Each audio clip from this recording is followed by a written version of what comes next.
Welcome back, everybody. Listen, this is the height of wedding season. And for so many couples, all of that has been screeched to a halt. So, what do you do with all of those wedding plans? What do you do with money and deposits and all of your commitments? Well, we've got the expert to help guide all of those couples through those exact problems. We welcome back to the show wedding planner extraordinaire, Trevor Frankfort, to answer all of your questions. Great to see you, Trevor. Hi, it's so great to see you too. Thank you so much for having me back on the show and for giving me a reason to get dressed up today. Well, Trevor, you look great. The reality is, though, that the pandemic has greatly impacted the wedding industry, and really, it's not just about the couples who are getting married, but it's venue owners and photographers and makeup artists and wedding planners like you. How are you doing? I'm okay. It's been quite challenging. The hardest part is watching the couples go through what they're going through. There's been so many tears shed, but once we put a good plan in place and I get my hands on them again, they're smiling. It's good. Okay, so let's get into the nitty gritty here. I've got a girlfriend who's got a wedding in August, and she's trying to decide, when do I make the call to continue or postpone or cancel? So, if any brides, grooms are watching us and they've got a wedding in June, July, August, September, December, what are you telling your clients about what they should do about that right now? So we're taking it week by week, and we're really listening to what our provincial government's mandating at this time. Most provinces have banned large events, any events over 5 guests, big conferences, concerts, festivals. They're not even issuing marriage licenses right now. So with my clients, what we're doing is we have rescheduled all of the weddings right up until the end of August just to be safe. And anything after that, we're putting Wow. backup plans in place. Yeah, it's pretty scary. Okay, so if someone's like, okay, we want to reschedule, so uh, what about when that process should start? What does that even look like? So it should start right away as soon as we've made that decision. And the best thing to do is I've kind of made this into an art form just because I've done it so many times already. And I've got these great checklists and all these procedures in place. And the first thing that we do is we get a hold of the venue and we ask them what dates are available. Then we choose two, we narrow it down, and we ask our VIP guests. So parents, people in the wedding party, siblings, anybody that you have absolutely have at this wedding. And once you know which one of those two dates are good to book, we book it with the venue. We tell the vendors, hope that they're available, and we let our guests know. Trevor, a lot of our viewers are interested in this topic, so some of them have written in with questions. Allison wrote to us saying, our wedding is in summer 2021. Should we be concerned? What will the domino effect of this be in terms of dates being pushed?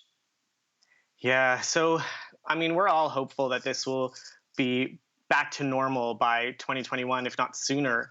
But what is normal going to be? Is normal going to be that we all have to shrink down our guest lists because we were laid off, or is normal that we have to put into a no handshake, no hugs, no kissing policy in place, or is normal that instead of the usual guest favors like chocolates or bottles of wine, we're going to have masks and hand sanitizer? If you have a date in 2021, I say you're good. Keep it. Okay. So I had a destination wedding, Trevor. So I'm thinking a lot about people who are concerned about asking others to travel once this dies down. Like there may be some people that aren't comfortable. What do you suggest telling your guests who say, you know what, I'm not good with traveling? Yeah, I've been working with a couple couples that were planning destination weddings, and it doesn't look like they're happening anytime soon. So I love this idea of virtual weddings for those guests who actually can't travel to be with you. There's lots of different sites that you can use to still show everybody you making your vows with the love of your life, or even you can have a virtual party with Zoom and Skype and Google Hangouts. There's so many ways that you can still show this wedding to the people that you love that aren't able to make it. I think it's so cool. Technology is so amazing. I mean, look what we're doing right now. Yeah, no kidding. This couldn't be possible 10 years ago. Andy wrote to us on Facebook, Trevor, saying, our wedding was supposed to be July 4th in Alberta.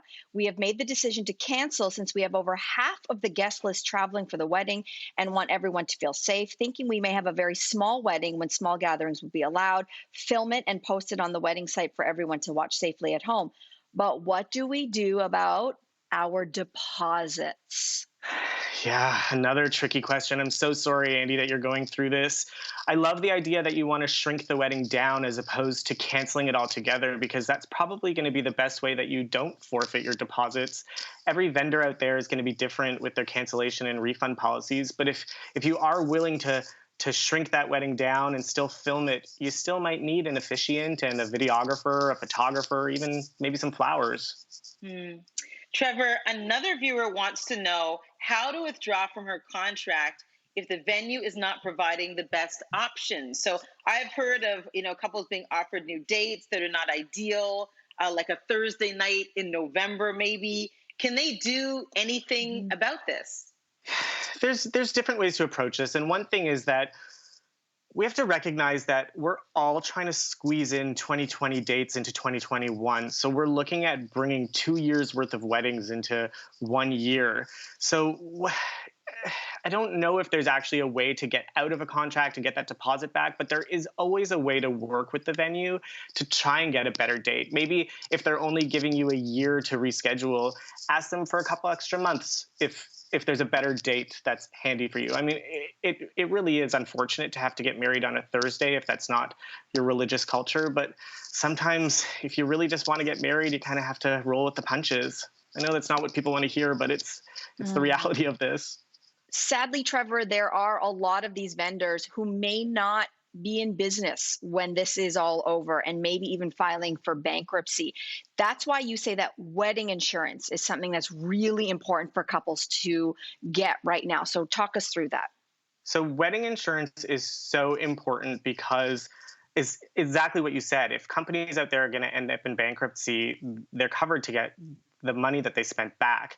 One of the reasons I am so adamant about promoting wedding insurance to my couples is because one of my couples who needed it didn't have it a few years ago. And what happened was one of my brides had ordered a custom gown, and 5 hours into the wedding day, the zipper broke and she was forced to change into her party dress a lot earlier than she wanted to. And when we went to the company who made the dress afterwards, they just kind of washed their hands of it and offered a little bit of money back and to replace the zipper. They said it was the zipper manufacturer's problem. And if they would have had insurance, they would have been covered. Trevor, the wedding industry is full of a lot of small businesses. And as we mentioned, some of those businesses may not make it through. Is there anything that they can do right now? Yeah, it's really sad what's going on out here for the businesses, but the government has put into place some amazing programs for us, and banks are offering loans, and both of these things are going to keep us going. The other thing is for couples to not cancel their weddings, but to reschedule them so that the vendors can still carry on with their jobs.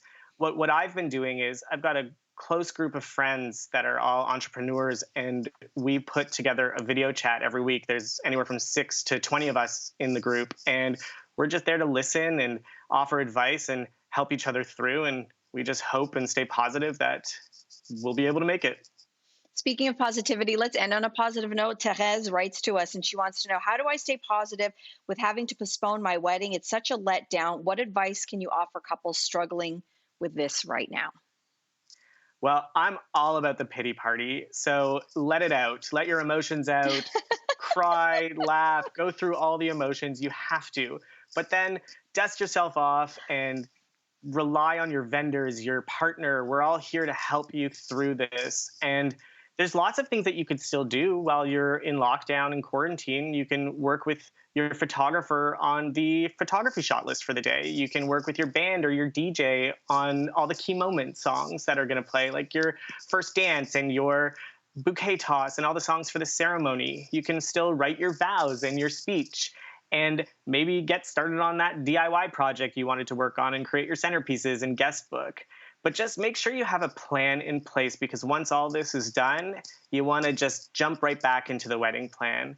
And remember too that this is about love. This is about you marrying the your partner of your dreams, and you're going to get through this together, and at the end of this you will still get married. It's going to be beautiful. Oh, that's a perfect way to end. Hey, Trevor, thank you so much for these great points. I think a lot of people are watching and will be watching your words, especially at this time. And we do wish the very best for all the future brides and grooms out there as well. We'll be right back after this.